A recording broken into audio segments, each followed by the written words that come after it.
हमनी के शादी में दिक्कत एगो होत बा। बाबूजी के हमारा डिमांड बड़ी मोट बा। अच्छा ऐसन बात बा।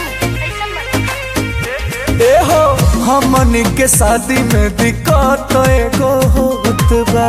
बाबूजी के हमारा डिमांड बड़ी मोट बा। उनका खिलाफ नहीं जाइब हो।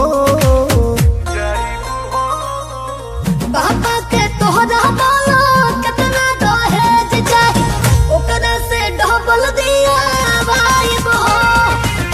तू हमर सोना हो, हम तोहर चांदी हई, तोहरे के दूल्हा बनाइब हो।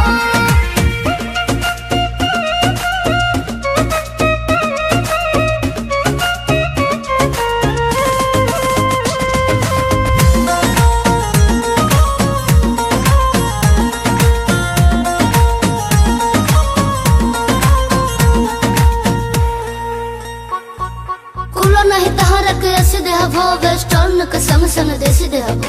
काबा फरमाइश मुंह खोल के कहो, सोचो तारा वो करे से बेसी देहबो। बोलो दिलवा में जानू हमारा लवा फुटता। आवे अंगड़ाई योंगे योंग टूटता। शादी के लड्डू सो खाइब हो। बाबा के तोहरा